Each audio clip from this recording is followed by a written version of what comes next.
I'm on I just mute. can't hear you. Oh, no, now you're not. Hello. Good morning, everybody. John Sviokla here from beautiful Silicon Valley at 4:30 in the morning. I now have more sympathy and empathy for Adam, who's often up at midnight and helping us out here. We got the Gen AI news briefing from GAI Insights. We have a lot of articles today and a lot of analysts, and we have our ever effervescent David Dalalo, who's going to take us through this. David, As effervescent as I can be at an hour of the morning, that doesn't hey, work with come my on. 4:30. circadian rhythm. You have no sympathy today. All right.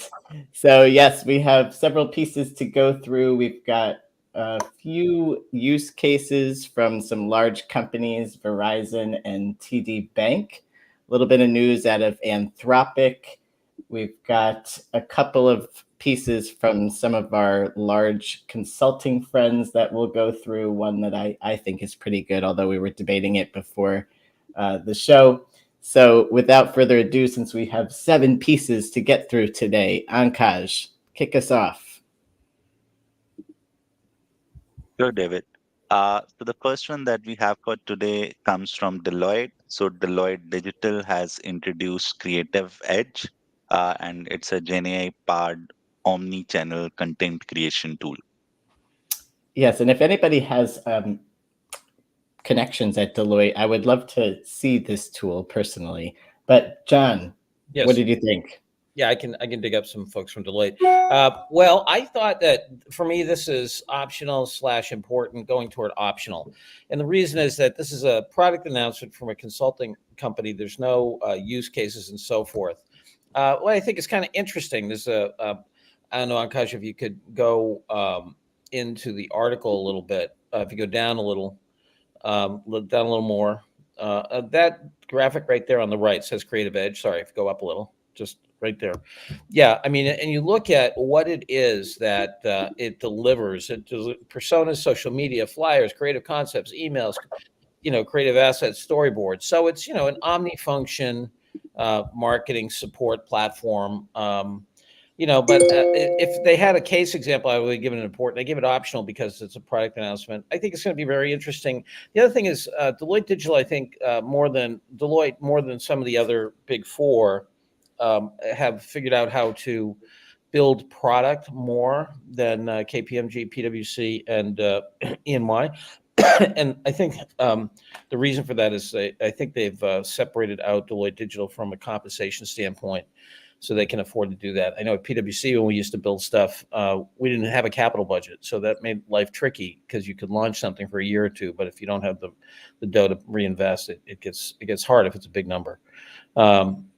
Anyway, optional, important for the marketer, and something to keep an eye on. That's my take here from Silicon Valley, where all things are invented. And it wasn't clear, John, can this be available to anybody, or do you have to be a Deloitte client?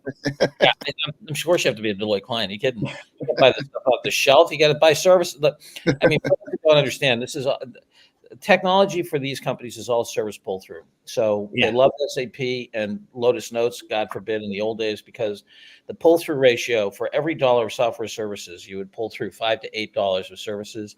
Then the cloud stuff, Workday, and those so forth went down to about $3 to $5 a pull through, but those are still numbers. And they love folks like Salesforce because they keep the price high as an umbrella to bring in services. So yeah, no, you don't get this by itself. Okay, then I don't want to trial it because I can't afford to have Deloitte advise me. Well, they may demo it for you. Anybody else, since he was sort of on the fence, anybody feel that this was important? No, I mean, I just don't know. I mean, this is super optional, but I do think this notion that, omni brand assets, when you're a company, you don't want a single point solution doing your brand assets and everything else. So Gen AI needs to fit into your overall stack. This is a good reminder of it. Yep. Yes, I like that this is fairly comprehensive, and I'm assuming it abstracts away some of the prompting and such that you would need to do if you were just trying to achieve this with one of the more generic chatbots. But it sounds like we're going optional on this one. Everybody okay with that? Yeah. All right. No, I think the market trend is there. I suspect that there are startups, David, doing a similar thing. Oh yes, many. So it's a question of which one is the best one to beat this. This is good. Okay, optional, and we shall move on. Ankash. Okay. So the next one is from TD Bank. So TD Bank, they have launched GenAI platforms for the contact center and engineering teams. Yes, apparently we're supposed to stand up and applaud because they have 2 pilots. Luda, what did you think? I think it's super optional.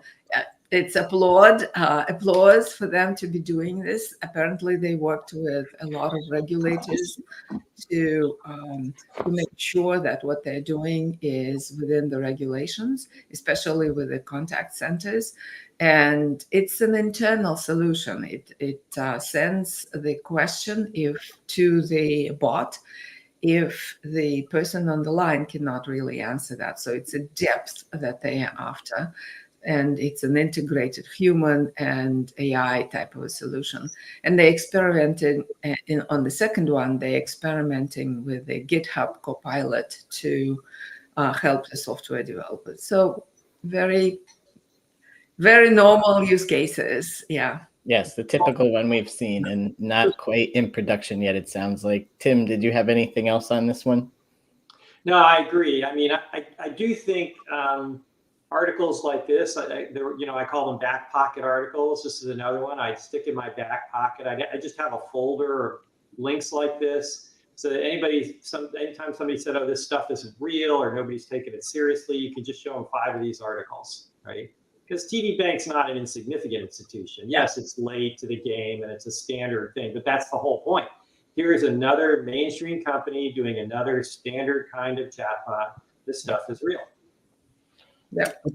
That makes it sound like we should call this important. How can you stick it if you're back in your back pocket? Important from the AI leader's perspective, these back pocket articles. This one I would put on the optional side because it's not, as you said, it's a pilot. It's not even in production.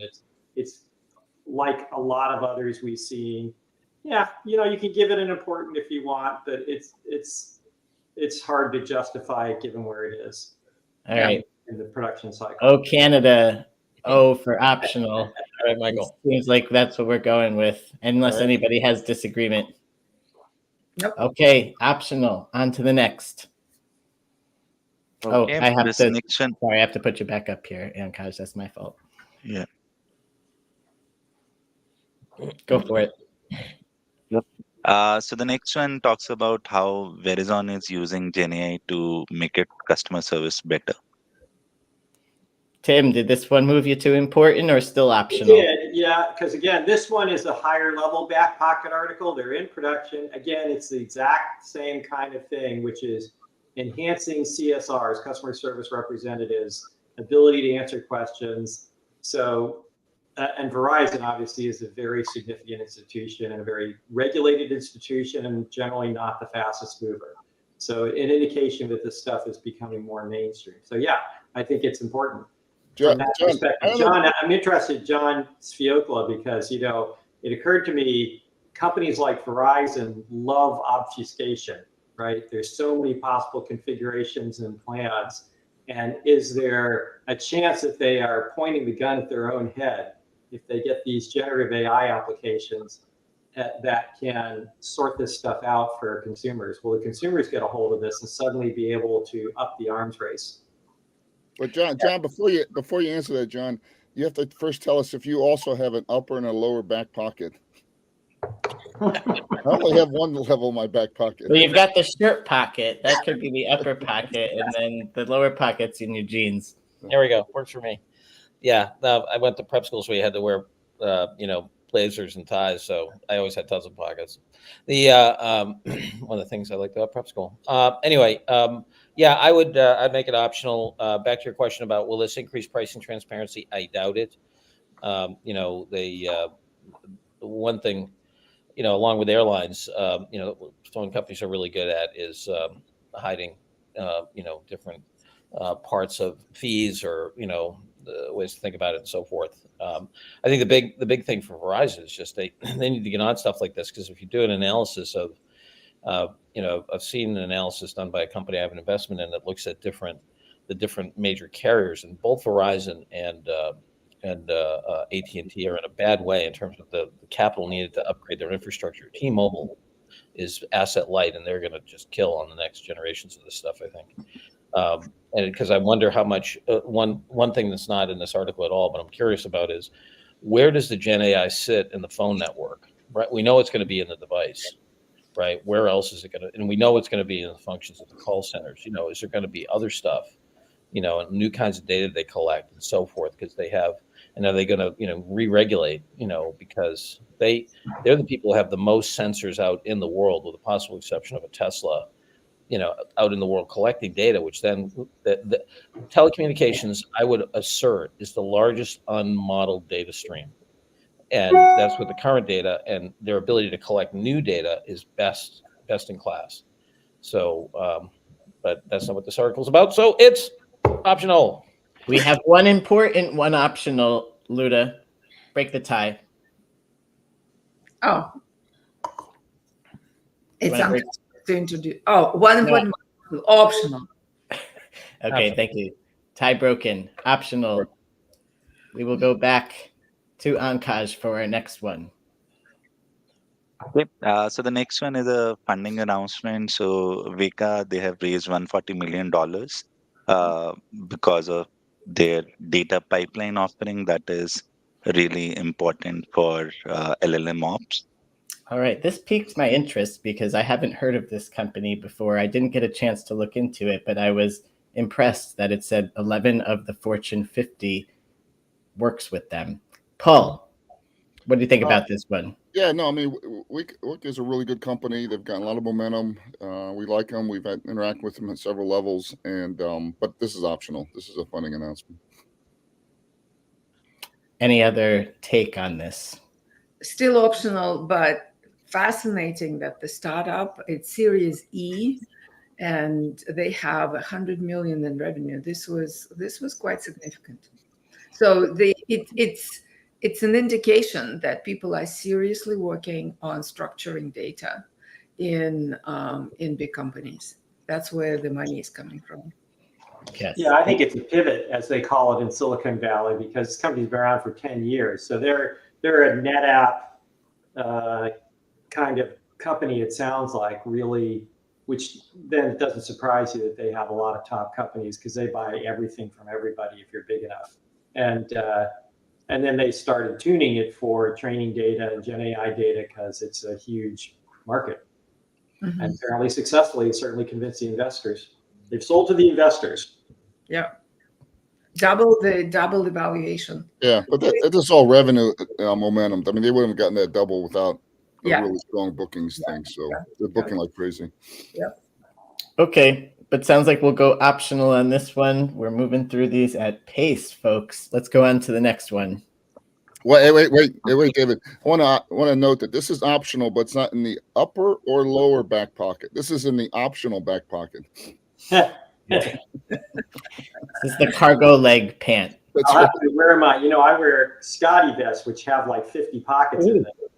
And there are a few of those that I really like. So yeah, I have a lot of pockets. I was over my mother's house, God rest her soul, and she's watching TV, and there's an ad for the Scotty vest. She looks at it, she goes, "Who in God's name would buy that thing?" And I went to the closet. She was at my house. I went to the closet, brought mine out, and said, "Here you go." There you go. Well, they're great for going through airports, like having a purse. It's like my ex-wife's mother. If my ex-wife was wearing something that she had disapproved of, sort of, her comment was always, that must be comfortable. I love it. I love it. Yes. Okay, we've got two pieces of news about Anthropic. Let's introduce those together, Ankaj. Sure, Dave. So this next one talks about how Anthropic has hired Instagram's co-founder as its head of product. And then the next one talks about how Claude is now available in Europe. Okay, we have Luda on this one. Yeah, Claude now available in Europe is not really news, because they've introduced that some time ago with the APIs, but it's now a formal announcement, and folks are able to use it in a number of European languages. So this is cool, but optional. Again, the the person joining announcement from the person from Instagram is another optional. So optional for me, even though exciting, even though wonderful. The team at Anthropic is actually a good team. They've been very focused and deliberate in introducing new functionality. So I like them very much as a company. They're doing good. And I would say the ad of the new head of product, they didn't have a head of product before, right? And it just signals that they're really going to be working hard on providing potentially new applications, new revenue streams will come from that, which will be good, since I'm sure they're burning through the money to train and run their systems. Anybody have any other takes on this? I mean, I was, having been a head of product, I mean, this person had lots of different options for career choices. So the fact that he chose this means I continue to have good momentum and is able to attract top talent, which I think shows a lot of the AWS backing. Yeah, Claude is definitely, according to my friends who are in this world, aggressively recruiting all over the place top talent, really aggressively, even much more so than OpenAI. So they have big plans. Yes, well, they have to be more aggressive than OpenAI, because I'm sure people just naturally gravitate to OpenAI over some of the these slightly smaller names, I would say. Okay, so sounds optional to me. Well, one other thing before we go, and we should note though, so this week had major announcements from Microsoft, OpenAI, from Google, and nothing from AWS. So I think if they do want to be a player in this, Uber foundation models, they need to continue to invest heavily. Yes, good point. Okay, we will go on to the next piece, Ankash. Okay, so the next one is from Microsoft. So this article talked about how Microsoft's carbon emissions have risen 30% since 2022 due to their data center expansion, and some of it might be related to their GenAI product. Yes, I dropped this on last minute, so I assigned it to myself to absolve you all. You know, I track this space as part of my research, and I have been waiting with bated breath for this year's sustainability reports to come out from the big cloud providers, because I anticipated a lot of extra emissions. Now here they're saying these are actually technically scope 3, which would not be related to them running data centers. So this is actually scope 3 for them. And what they explain in this article here is that the build of the data centers is what's adding to the emissions. Now, I haven't dug into the report yet, but I can tell you I am very skeptical that their scope 1 did not go up. And their scope 2, I'm sure what they always do, which is they purchase energy credits, et cetera, to try to offset that. So we'll see if that's the case. I am pretty damn sure it will be. I'm going to rate this important as being on the radar, that we still haven't solved this issue. And not just important because of the environment, but important because this could stall things out if they don't solve this problem. I fear regulators are going to increasingly step in, as they probably should, to try to regulate this. And I'm sure I will be argued against that this is optional. So fire away. Well, I think I read and listen to Kate Crawford. I think she's at UCLA. She is, to me, the guiding light on this issue of taking all of the system into account. This has been a subject of economists for a long time, that part of the problem of the Industrial Revolution was it didn't account for externalities like pollution. And so if you have to kind of figure out where all this stuff goes and then think about it. And she's been particularly studying it in terms of AI and the explosion of data centers and stuff. So same kind of stuff, but it's broader. And I highly recommend taking a look. And she's much more sharp in her criticisms of how these companies are going about things and how it ought to be dealt with. Yes, and I see Michael asking how this compares to other hyperscalers. None of their reports have come out this year, but I can tell you from last year that Google had the same issue. Amazon actually emerged out of them as having kind of the lowest increases in emissions, and actually, I believe, had a decrease in one area.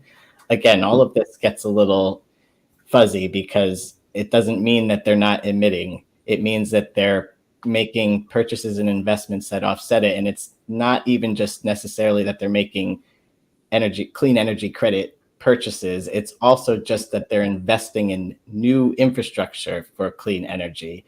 So, which temporarily increases emissions, actually. So, lots of games get played. Yeah, here. I spent 5 years of doing carbon accounting. So if you I think one, you have to normalize it by growth. So using absolute numbers for a growing company doesn't, I don't think is fair. I think second is, absolute's important for companies like this, but let's be sure, the real growth in the world's carbon is driven by China and India, cement and transportation, and so we could have all companies could just go to zero, and it's not going to make a dent in the global carbon reduction. But every company's doing this. So I think for the AI leader, they should stay away from getting entangled with the ESG internal debates. And I don't see how this article helps their capital. I totally disagree. I don't think they can get disentangled because companies are going to have to report Scope 3, which is what this would fall under for a company if they're using cloud providers. So I would recommend the total opposite, that they have to be very hooked in because they're going to have to report on it. So they're going to need to put the tools in place that are tracking this. Yeah, I tend to agree with David that you can't escape it. And it's an issue that if these big numbers continue to surface, the regulators will step in and slow down the whole progress. So it is an issue that needs to get resolved. So David, might be with you on important. David, you got the chalk. Look at that. I get to overrule. I'm going important on this one. Right. Feels great, doesn't it? Yes, I suggest a cage match where the cage is made of recycled aluminum. There you go. I'm in. Okay. Last article of the day. So the last one from McKinsey talks about the 7 hard truths that CIOs need to get to scale up their GenAI project. Okay, and actually, you're scrolling down, I'd love you to hit that chart that they have of the architecture while we're chatting. John, it's the next chart. Sure. Oh. But let's put the truth first. There's list of 7 truths. I like the architecture chart. If we go back to the proofs, the list of 7 things. Sorry. I'm sorry. The condensed version of that. Akash, down a little lower. That is the condensed version. That is it.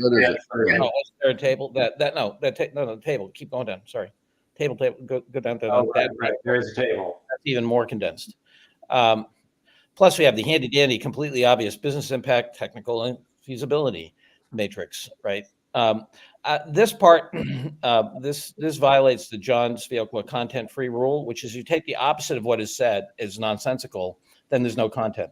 Okay, if you take the opposite of these assertions, we're not going to create value. We're not going to have alignment. Anyway, sorry, we have to go back up to the top because the language is better. If you take the opposite of each of these 7 things that are listed.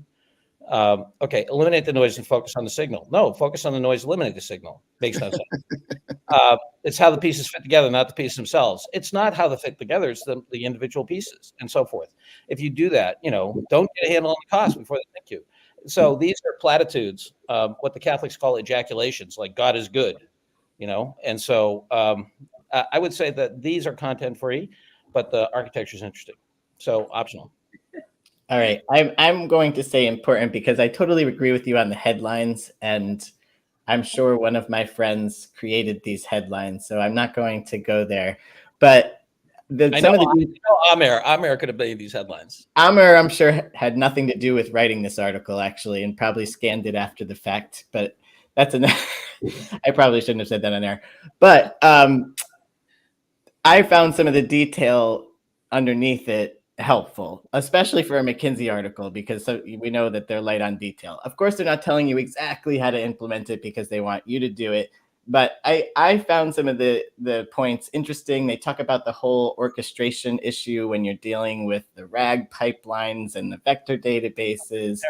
There was one key fact that I thought was interesting, where when they talked about with digital, when everybody was trying to digitize, you needed $1 toward change management for every $1 that you spend on the technology. And they're saying here with generative AI, you actually need $3 towards change management for every $1 on technology, which I think is something that we see in practice, right? That this is just not easy on the adoption front, and even figuring out how to work with it if you're a technologist that isn't that familiar with it, because it's incredibly unstable and et cetera. I'm going important on this one. John's going optional. Who else has a thought?